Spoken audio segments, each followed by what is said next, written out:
नमस्कार दर्शकवृन्द, हामी रमन बस्ती वडा 8 स्थित यो विष्णुमती करिडोर अथवा विष्णुमतीको किनारतिर छौँ। यहाँ ढलान गरिएको छ हैन। ढलानको करिब चाहिँ आधाभन्दा बढी सकिएको अवस्था छ। यसलाई यहाँहरू सामु हामीले प्रस्तुत गर्नुको लागि जमर्को गरिरहेछौँ। यो पुरा ढलानको रूपमा छ हैन। अब यो विष्णुमती खोला छ। यसमा चाहिँ अब हामी बागमती सभ्यताको आधार 20 मिटर कायम गरी त्यसको आधारमा चाहिँ यो निर्माण कार्य भइराखेको भन्ने सुनिन आएको छ। यहाँ वडाको तर्फबाट चाहिँ वडा सदस्य अनुकुमार राईज्यू र अन्य युवा नेता सहित अन्य ठेकेदार सहित यहाँ जम्मै उपस्थित भइरहनु भएको छ।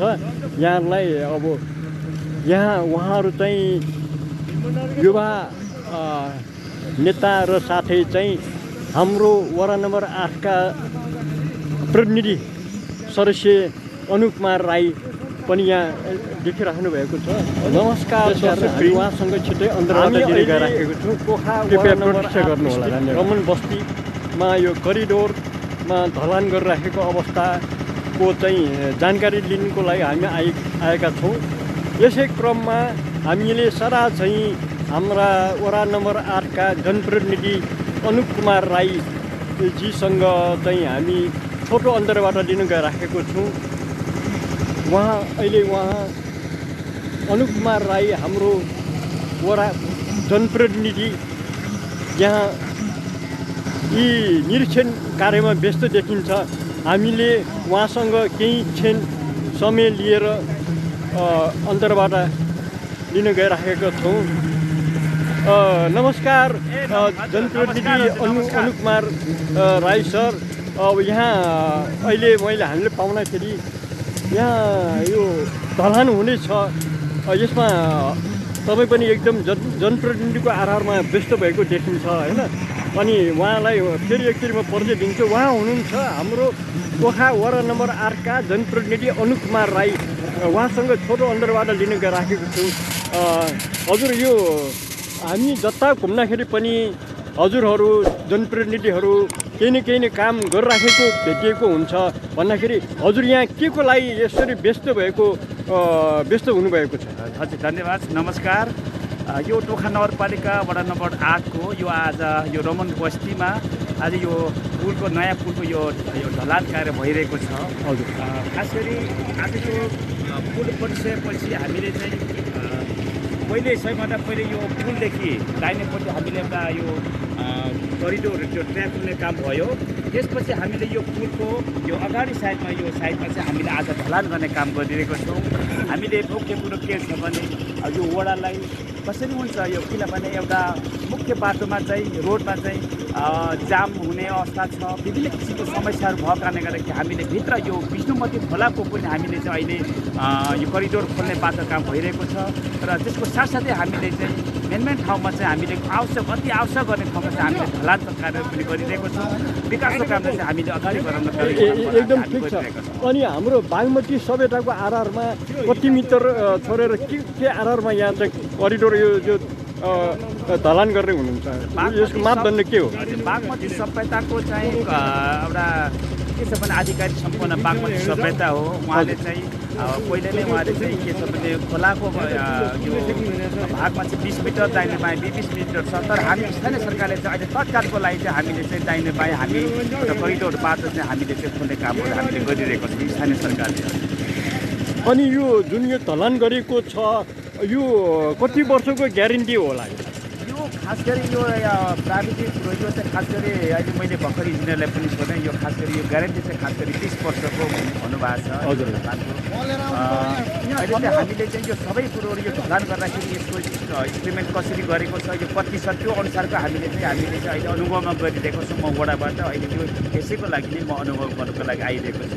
त्यसैले गर्दाखेरि कामहरू चाहिँ राम्रो भइरहेको छ। अनि यो वान वे हो कि 2 वे हो?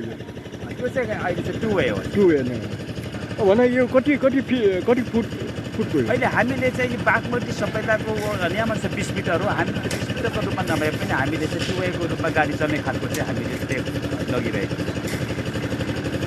अनि यो करिडोरलाई के गरेर हुन्छ? अब यो भन्दा बिस्तारै अहिले त खोलेको मात्र छ, यसमा चाहिँ कोही चाहिँ मर्मत अथवा चाहिँ कोही चाहिँ अब फाइनलाइज गरेको अवस्था छैन। अब के गरेर हुन्छ यहाँ करिडोर? हामीले चाहिँ करिडोरलाई चाहिँ अहिले हामीले यो करिडोर खोलेको थिएन, अहिले हामी भर्खर यहाँदेखि सुरु गरिसकेका छौँ र अर्को साइडबाट पनि हामीले सुरु गरिसकेका छौँ। अहिले चाहिँ हामीले चाहिँ मुख्य कुरो करिडोर यो बाटो चाहिँ खोलाउने कामहरू चाहिँ हामीले गरिरहेका छौँ। अनि हाम्रो यो पुलभन्दा पारि चाहिँ 11 वडा यो हाम्रो यो सिमाना हो। हजुर, यो वडाको सिमाना 11 र 8 यो सिमाना 11 8 सिमाना भनेको यो पारिको चाहिँ 11 वडाको जिम्मामा भयो। 11 वडाको जिम्मा हो। यतासम्म भन्दाखेरि 2 वडाको जिम्मामा। अनि यहाँको प्लानिङमा यो खोलाको पानी अथवा के व्यवस्थित गर्ने कुनै योजना छ यहाँको? अहिले तत्कालको लागि हामीले चाहिँ यो करिडोर खोलिसकेपछि यो खोलाको पानी पनि यहाँ दूषित यो सबै कुरो फोहोरहरू सबैहरू यहाँनिर फलहरू मिसाउने गरिएको छ। अब यसको लागि चाहिँ हामी तत्कालै फेरि यसको लागि कसरी यसलाई चाहिँ यो खोलालाई सफा सुग्घर बनाउनुको लागि नै हामी चाहिँ अगाडि बढिरहेका छौँ। अनि यहाँ चाहिँ यो पानीलाई सग्लो बनाउने कुनै अब तुरुन्त तत्काल योजना नभए पनि अब दीर्घकालीन योजना कुनै छ कि? हामीले दीर्घकालीनको लागि पनि के सोच गरेको छौँ भने जति पनि अहिले खोलामा यो विष्णुमतीको खोलामा जति पनि यो यहाँ स्थानीय जति पनि फलहरू चाहिँ सबै खोलामा चाहिँ पठाउने काम गरिरहेको छ। अब चाहिँ हामीले के सोच गरिरहेको छौँ भने यो वातावरणलाई पनि धेरै दूषित बनाउने यो ठाउँको लागि यो टोल यो ठाउँको यो नगरलाई नै दूषित भएको कारणले गर्दाखेरि यसलाई चाहिँ हामीले चाहिँ यो खोलामा चाहिँ हामीले एउटा सफा एउटा राम्रो पानी पुग्ने खालको लागि यो फल चाहिँ खोलामा नमिसाउनेको लागि हामीले प्रत्येक अहिलेको चाहिँ नयाँ अब नगरपालिकाबाट हामीले चाहिँ के यो घर पास गर्ने बेलामा नै जस्तै प्रत्येक घर घरमा एउटा सेफ्टी ट्याङ्की बनाउने र यो पानी रिचार्जको लागि पनि एउटा घर घरमा चाहिँ एउटा आफूले रिचार्ज राख्ने भन्ने कुरो हामी नगर परिषदबाट पनि हामीले कुरो राखिसकेका छौँ। अब निश्चय नै केही समयपछि अब नयाँ घर बनाउनको लागि यो व्यवस्था अनुसार नै गर्नु सक्यो भने पनि मात्र हामी विष्णुमती खोलामा यो ढलहरू विभिन्न किसिमको मिसाउने कामहरू चाहिँ ढलबाट चाहिँ हामीले चाहिँ मिसाउनु पाइँदैन अनि मात्रै ढल चाहिँ खोलाको बागमती खोला सफा सुग्घर हुन्छ भन्ने कुरो। अनि यो पोलहरू जुन छ अहिलेको पोलमा पनि धेरै चाहिँ कन्ट्रोभर्सी आइराखेको छ। यो टेलिफोनले हालेको पोल, बिजुलीले हालेको पोल होइन, एकले हालेको पोलमा अर्को चाहिँ केबलिङ गर्न नमिल्ने भन्दाखेरि यो पोललाई अब ठ्याक्क बिचमा पर्यो के गरेर हुनुहुन्छ? यो चाहिँ बिजुलीको पोलको लागि अरू कुनै विद्युत प्राधिकरणबाट कुनै पोलको व्यवस्थापन यसको लागि के पहल गर्नुभएको छ? हामीले चाहिँ वडा नम्बर 8ले जति पनि अहिले चोकमा जति पनि यो पोल अवैधानिक रूपमा भइरहेको पोलहरूलाई पनि हटाउने कामहरू भइरहेछ र पोलमा विभिन्न किसिमको यो नेटहरूले चाहिँ विभिन्न राखिएको यो तारहरूलाई पनि हामीले हटाउने कामहरू वडा नम्बर 8बाट हामीले गरिरहेका छौँ र केही मात्रामा अझै पनि बाँकी छ र यो पोलहरू चाहिँ जुन ठाउँमा राखिएको छ यो पोलहरूलाई चाहिँ हामीले चाहिँ विद्युत प्राधिकरणसँग समन्वय गरेर त्यो पोलहरूलाई पनि राम्रो रूपमा चाहिँ राख्ने ठाउँमा चाहिँ हामीले समन्वय गरेर कामहरू गरिरहेका छौँ। अनि हामीले यो ढलान गऱ्यो होइन, ढलान गऱ्यो यो कति दिनसम्म चाहिँ यो चाहिँ बाँझो छोड्ने अथवा यसमा चाहिँ हिँड्नु नहुने एउटा कुनै योजना छ? प्राथमिक कुरो यो चाहिँ 1 महिनासम्म अहिले चाहिँ ढलान भइसकेपछि 1 महिनासम्म चाहिँ यहाँनिर प्रयोग गर्नु पाइँदैन। 1 महिना पछाडि चाहिँ यो प्रयोग गर्नु पाइन्छ। धेरै चाहिँ ढलान गरेको ठाउँमा कुकुर भए पनि हिँड्ने कुकुरको पाइलाको चाहिँ दाम, मान्छे हिँडेको दाम होइन त्यस्तो नहुने गरी गर्नु पायो भने पानी पनि जम्दैन, अलि एकदम फ्रेस देखिन्छ नि होइन। त्यसको लागि कुनै अहिले नयाँ कुनै योजना नयाँ तरिका अपनाउनु भएको छ? हामीले चाहिँ वडा नम्बर 8बाट चाहिँ हाम्रो यहाँको प्रत्यक्ष शिक्षा साहबसँग पनि यो कुरो राखिरहेको छौँ। त्यसैले यहाँको टोलको क्षेत्रलाई पनि हामीले कुरो गरिसकेका छौँ।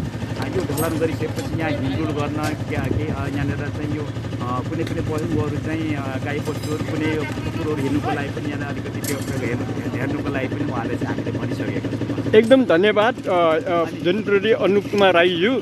किन भन्नुहुन्छ भने हामी जता गए पनि यहाँ चाहिँ जनप्रतिनिधिको हिसाबले वा कुनै एउटा नगरवासीको हिसाबले एकदम व्यस्त र एकदम जागरुकको रूपमा चाहिँ प्रस्तुत भइराख्नु भएको हामीले पाएका छौँ। त्यसकारण चाहिँ यहाँ जस्तो चाहिँ जनप्रतिनिधि हामीले पाइराखेको यो वडाले पाइराखेको अवस्थामा अवश्य पनि यहाँका बासिन्दाहरूले अवश्य पनि आरामको र एकदम चाहिँ राम्रो सास फेर्ने पनि मौका पाउनेछ भन्ने हामीलाई लागिराखेको छ। यसमा हामी विश्वस्त छौँ। धन्यवाद।